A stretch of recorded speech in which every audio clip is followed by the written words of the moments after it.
Di video ini saya akan bercerita mengenai sejarah panjang dilahirkannya konsol game rumahan yaitu PlayStation. Jadi tolong simak dan tonton video ini sampai habis, jangan lupa like dan subscribe. PlayStation diproduksi oleh perusahaan asal Jepang, yaitu Sony Interactive Entertainment, yang merupakan divisi dari Sony. Kantor pusatnya berada di Tokyo. Bagaimana awal PlayStation bisa dilahirkan sebagai konsol game? Kita mulai di tahun 1988,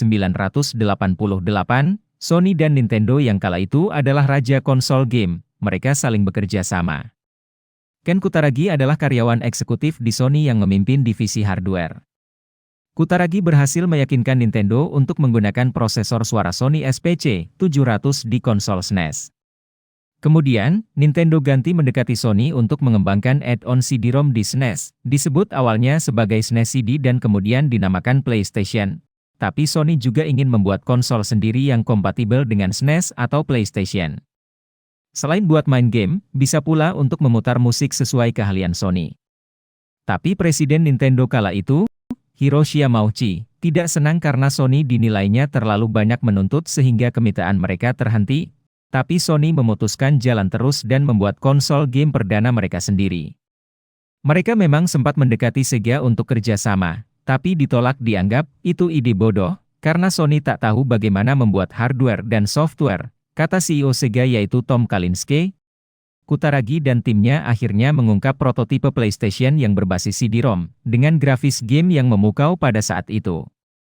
Presiden Sony, Norio Ohga, memang mempercayakan sepenuhnya proyek itu pada Kutaragi.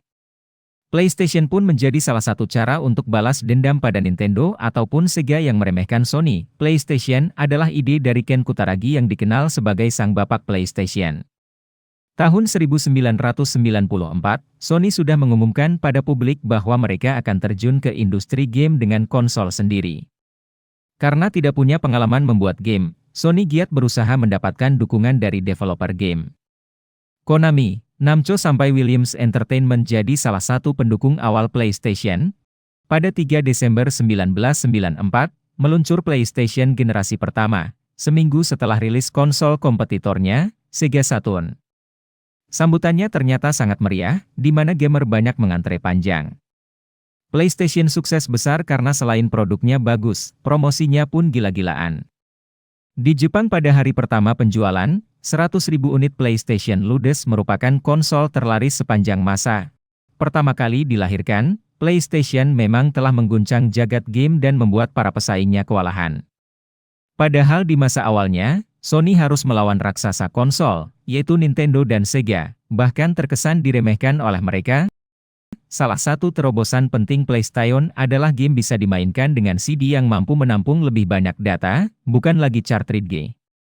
Tradisi itu diteruskan oleh PS2 yang memainkan DVD dan PlayStation 3 dengan Blu-ray. Selain itu, strategi Sony di sektor game juga jitu. Tidak seperti Nintendo yang fokus membuat game sendiri, Sony banyak mengandalkan developer game dari luar, yang akhirnya membuat game-game menarik dan menuai banyak minat. Seri Metal Gear dan Grand Theft Auto misalnya, begitu sukses, studio Sony kemudian juga menghasilkan game-game tenar, sebut saja God of War, Gran Turismo dan Uncharted. Itu adalah keunggulan khusus dan mampu mendorong Sony memimpin penjualan dari Xbox secara dominan. Kesuksesan PlayStation benar-benar mengubah peta persaingan di jagat game. Dominasi Nintendo terganggu, Sega terdepak dari bisnis konsol dan Microsoft masuk dengan konsol Xbox. Karena cemas PlayStation akan merusak dominasi game PC. Sejalannya waktu sudah 25 tahun PlayStation menemani gamer di seluruh dunia. Selama itu juga sudah ada banyak produk PlayStation yang dirilis oleh Sony. Mulai dari konsol, handheld, aksesoris, hingga ribuan game, apa saja produk PlayStation yang dirilis dari dulu sampai sekarang?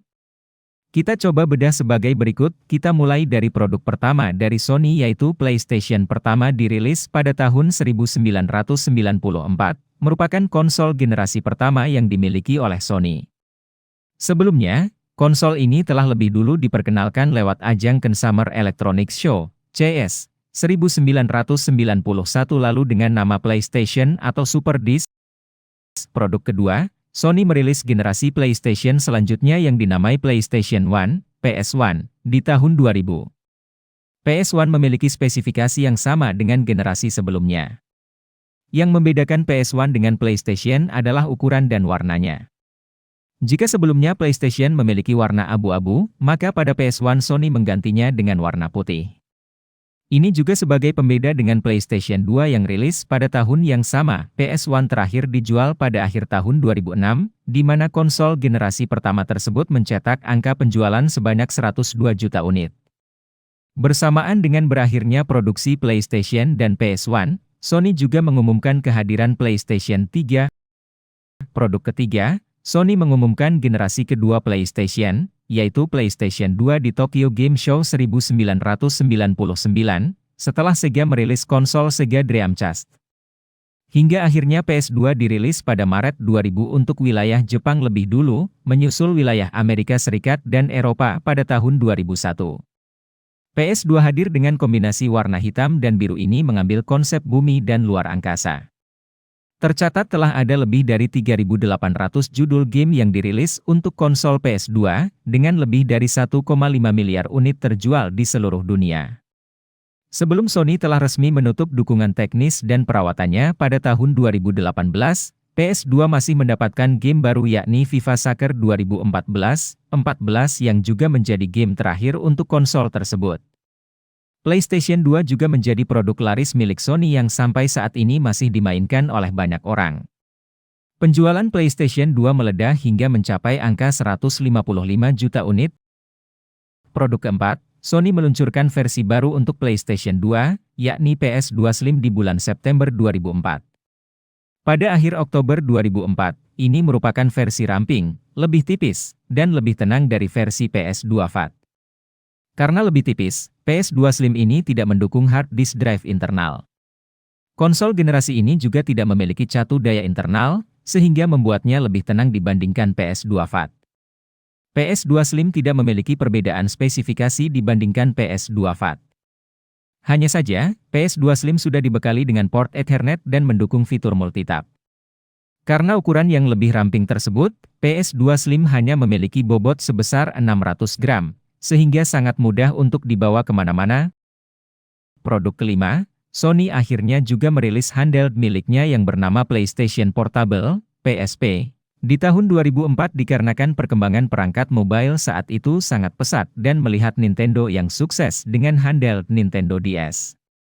Meski PSP tidak mampu mencetak penjualan sebanyak konsol, namun kemunculannya berhasil membuktikan kalau Sony juga bisa membuat sebuah perangkat handheld berkualitas. Selain itu, penjualan PSP juga tidak terlalu buruk, tercatat kalau PSP berhasil terjual lebih dari 70 juta unit. Produk keenam, Sony akhirnya merilis PlayStation 3, PS3, di Jepang pada tahun 2006. Konsol generasi ketiga ini membawa sejumlah pembaruan yang cukup signifikan. Selain menampilkan grafis yang lebih baik karena ditunjang dengan spesifikasi yang dimiliki. Controller DualShock 3 pada PS3 juga sudah nirkabel. PS3 memiliki para pesaing kuat pada zaman peluncurannya. Bahkan, hingga kini kompetitor PlayStation masih gencar bersaing dengan Sony. Kompetitor PS3 pada kala itu seperti Xbox 360 dari Microsoft dan Wii dari Nintendo. Para pengguna sudah tidak menemukan lagi fitur memory card karena PS3 sudah dibekali hard disk di dalamnya dengan kapasitas hingga 250 GB. Walau membawa spesifikasi dan fitur yang lebih canggih, tapi penjualan PS3 tidak sehebat PS2. Di mana PS3 hanya berhasil terjual sebanyak lebih dari 70 juta unit saja. Ini membuat PS3 berada di posisi keempat, tepat di bawah Nintendo Wii yang berhasil terjual lebih dari 99 juta unit. Produk ketujuh, karena sebelumnya PS3 Fat hadir dengan bentuk yang lebih besar dan banyak gamer yang meminta Sony untuk menghadirkan versi Slim. Permintaan tersebut akhirnya Sony wujudkan dengan merilis PS3 Slim pada tahun 2009. Versi PS3 Slim ini lebih ramping dan memiliki konfigurasi hard drive 120 GB, 160 GB, 250 GB, atau 320 GB. Selain itu, PS3 Slim memiliki ukuran 32% lebih kecil, 36% lebih ringan, dan mengonsumsi daya 34% lebih sedikit daripada model sebelumnya. PS3 ini menjadi saingan Microsoft Xbox 360 dan Nintendo Wii kala itu.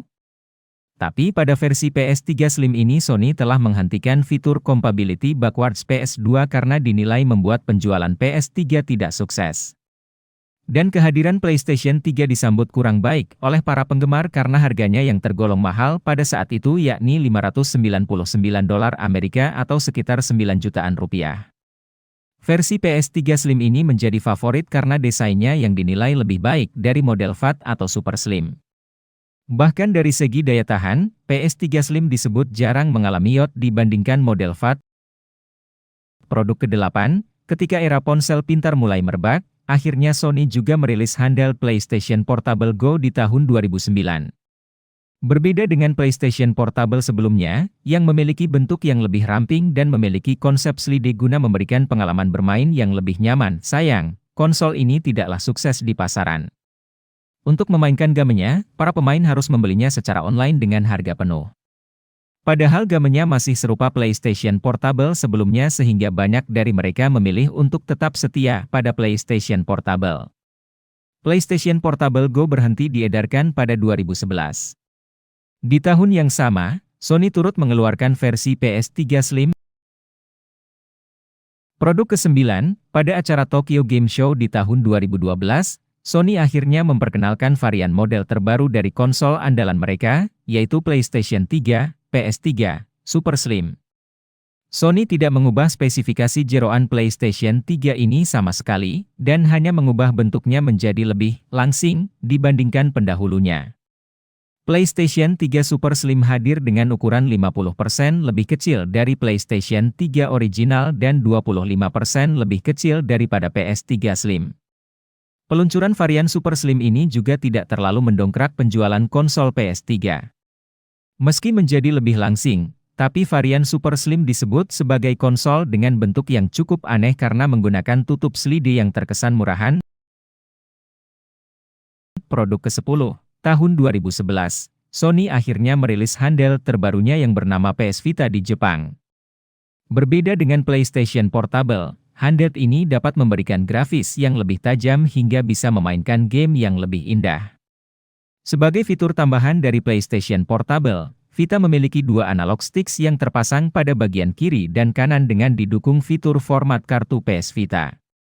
PS Vita juga hadir dengan fitur Remote Play yang memungkinkan pengguna PS3 dan PS4 bisa memainkan game lewat handheld tersebut. Produk ke-11, tahun 2013, Sony akhirnya merilis konsol generasi keempat miliknya yaitu PlayStation 4, PS4. Untuk konsol yang rilis tahun 2013, PS4 masih menjadi konsol yang cukup mumpuni untuk memainkan game terbaru. PS4 sudah menggunakan teknologi yang luar biasa. Prosesor yang digunakan adalah AMD Jaguar X86 64 8-core. Lalu ada chip prosesor kedua juga buat memperlancar multitasking yang membuat pengguna bisa main sambil mengupdate atau download game terbaru. Untuk urusan grafis tak perlu diragukan karena PS4 mampu memainkan Full HD dengan sangat nyaman. Bahkan rata-rata game di PS4 memang sudah mendukung Full HD. PS4 memiliki desain yang futuristik ditambah controller yang futuristik juga. Sony masih mempertahankan controller wireless, namun kali ini controller PS4 memiliki touchpad yang berguna untuk mengarahkan kursor. Selain itu penampilannya juga lebih ramping dari generasi PS3. Produk ke-12, setelah 3 tahun menjual PS4 Fat, akhirnya Sony menghadirkan varian PlayStation 4, PS4, Slim pada tahun 2016. Seperti namanya, varian Slim ini merupakan varian yang paling kecil dan ramping. Sony juga menerapkan desain yang lebih sederhana, di mana panel glossy sudah tidak disertakan lagi, dan power button diganti menjadi physical power button sehingga tidak akan mudah untuk tersentuh lagi. Penampilannya kini lebih menyerupai roti lapis, dan kita tidak bisa lagi melihat garis cahaya biru saat PlayStation 4 Slim ini dinyalakan. Ukuran dan beratnya juga paling kecil dibandingkan dua varian lainnya, menjadikan tipe ini paling cocok buat kamu yang tidak memiliki banyak ruang di rumahmu ataupun kosanmu. Produk ke-13, di era grafis 4K dan HDR membuat Sony untuk menciptakan konsol varian tertinggi yaitu PlayStation 4 Pro pada tahun 2016.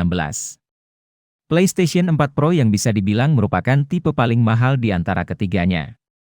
Karena tipe ini memiliki spesifikasi hardware yang lebih kuat sehingga menawarkan performa jauh melampaui dua varian konsol lainnya.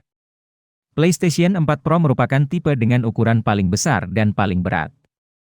Bentuknya hampir menyerupai PlayStation 4 Slim, namun ada lapisan baru di tengahnya yang membuatnya kini terlihat seperti roti lapis 3. Sama seperti versi Slim, tipe ini juga menggunakan physical power button dan panel glossy juga tidak disertakan lagi. Produk ke-14, Sony mengikuti jejak Nintendo yang meluncurkan kembali konsol orisinilnya dalam versi mini, yakni NES dan SNES Classic.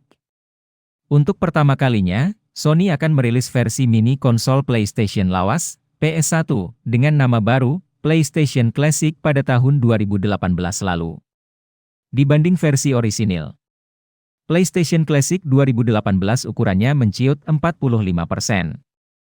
Desain dan warnanya masih sama dengan konsol PS tahun 90-an.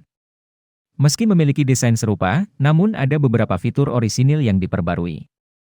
Sony juga menawarkan dua controller klasik PS1 yang mendukung game multiplayer setiap pembelian bundling. Konsol ini turut menghadirkan 20 game legendaris bergenre khusus secara preloaded, termasuk Final Fantasy VII, Tekken 3, dan Ridge Racer Type 4. Produk ke-15, di tahun 2020, Sony merilis konsol generasi kelima miliknya, yaitu PlayStation 5, PS5. Konsol ini disebut Sony akan memiliki spesifikasi yang tidak jauh berbeda dengan Xbox Series X. PS5 dilengkapi prosesor dan GPU custom dari AMD, yang menggunakan arsitektur Zen 2 serta RDNA 2. CPU-nya sama-sama memiliki 8 core, dan GPU-nya memiliki kemampuan komputasi hingga pukul 10.28 VOPS. Selain itu, PS5 juga dilengkapi RAM sebesar 16GB serta SSD 825GB yang bisa ditambah dengan SSD jenis NVMe. Walau telah mengungkap spesifikasi dan bentuk controller DualSense, tapi Sony masih merahasiakan seperti apa bentuk konsol PlayStation 5. Sony justru lebih dulu telah menyiapkan beberapa game yang bakal dirilis untuk PlayStation 5. Tercatat saat ini ada beberapa judul game yang telah diumumkan, di antaranya, Godfall, The Lord of the Rings, Gollum, Watch Dogs, Legion, Gods and Monsters, Rainbow Six Quarantine, dan game terbaru dari Bluepoint Studios. PS5 merupakan produk konsol game terbaru dari Sony.